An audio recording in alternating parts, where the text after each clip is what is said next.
అందరికీ నమస్కారం. నేను మీ రవి. మీరు చూస్తున్నారు బొర్రా ఇన్ స్పేస్. మీరు ఎప్పుడైనా ఇలా ఆలోచించారా?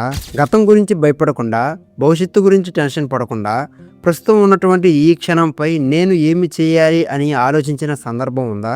100 మంది కూర్చున్న స్టేజ్పై మాట్లాడాల్సి వచ్చినప్పుడు భయపడిన అనుభవం ఉందా? మీరు చేస్తున్నటువంటి ప్రతి పనికి రిజల్ట్ అనేది వస్తుందా లేదా అని ముందే టెన్షన్ పడుతున్నారా? ఎవరు ఏమనుకున్నా సరే నేను మొదలు పెడతాను అని నా దారిలో నేను ముందుకు వెళ్ళేటప్పుడు మధ్యలో దారి కనబడకపోవడం వల్ల ఆగిపోయిన క్షణం ఉందా? ఈ వీడియోలో రజనీష్ చంద్రమోహన్ జైన్ ఓషో చెప్పిన ఈ 3 విషయాలు మన జీవితాన్ని ఎలా మార్చగలవో సింపుల్గా తెలుసుకుందాం.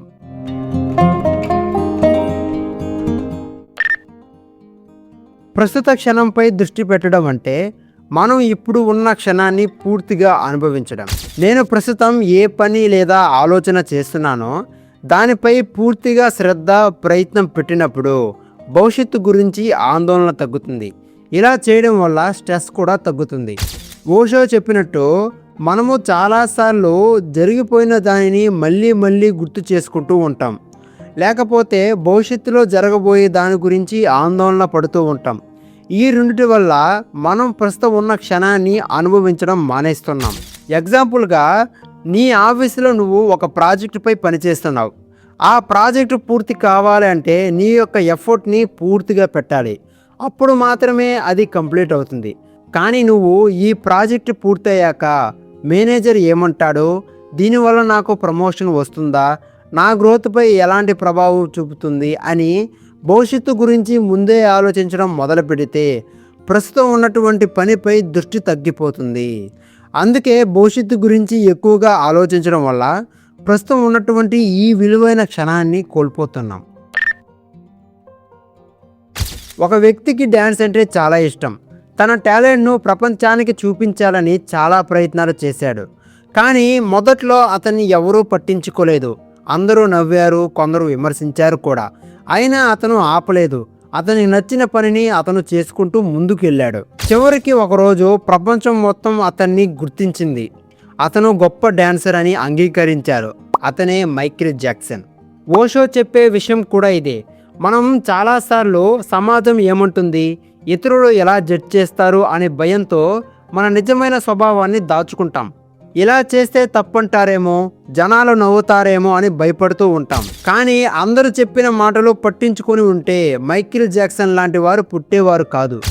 ఎందుకంటే ఆయనకు ఎంత విమర్శలు వచ్చినా, ఎవరు ఏమనుకున్నా తనకు నచ్చిన పనిని భయం లేకుండా చేశాడు.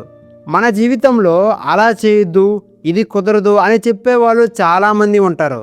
వారి మాటల భయంతో మన నిజమైన స్వభావాన్ని దాచుకుంటే మనం ఎప్పుడూ మనల్ని మనం కనుగొనలేం. ఇతరుల తీర్పులకు భయపడకుండా మనకు నచ్చిన స్వభావాన్ని స్వీకరించి జీవించడం, అదే నిజమైన విముక్తి. పురాతన కాలంలో భయం అంటే మనుషులకి ఏదైనా ప్రమాదకరమైన పరిస్థితి వలనో లేకపోతే ఏదైనా జంతువు వలనో సంభవించేది. కానీ ఇప్పుడు పరిస్థితులు మారాయి. నేటి కాలంలో భయం అంటే బయట నుంచి కాదు, మనలోనే పుడుతోంది. మన ఆలోచనలు వ్యతిరేకంగా మాట్లాడే వారితో మాట్లాడాలంటే భయం. 100 మంది ఉన్న స్టేజ్పై మాట్లాడాలంటే భయం. ఏదన్నా కొత్తగా ప్రయత్నిస్తే ఫలితం రాదేమో అన్న భయం.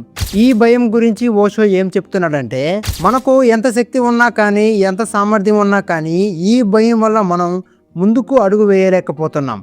ఎగ్జాంపుల్గా, మనం ఒక బిజినెస్ని చేయాలనుకున్నప్పుడు ఇందులో మనం ఫెయిల్ అయితే, డబ్బు పోతే, ఇలా అనుకున్నప్పుడు సంభవించే భయం. నీకు వేరొక కంపెనీలో జాబ్ వచ్చింది, మారాలంటే ఇది నా కెరీర్కి సరైన నిర్ణయమేనా, ఆ కంపెనీ మంచిదా కాదా అన్న భయం. కానీ ఓషో ఏం చెప్తున్నాడంటే, భయాన్ని మనం జయించకూడదు, అలాగే పోరాడకూడదు, దానిని చంపేయాలి అని కూడా ప్రయత్నించకూడదు. దానిని మనం అర్థం చేసుకోవాలి. దానిని అర్థం చేసుకోవడం ద్వారా మనకు ధైర్యం వస్తుంది, స్వేచ్ఛగా అనిపిస్తుంది, మనలో దాగి ఉన్న అసలు శక్తి బయటపడుతుంది. కాబట్టి భయం వచ్చినప్పుడు తప్పించుకోవద్దు, దానిని అర్థం చేసుకోండి.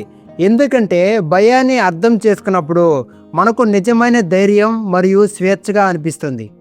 నేను నమ్ముతున్నాను ఈ వీడియో మీకు నచ్చిందని. మరిన్ని వీడియోస్ కోసం మన ఛానల్ని సబ్స్క్రైబ్ చేసుకోండి.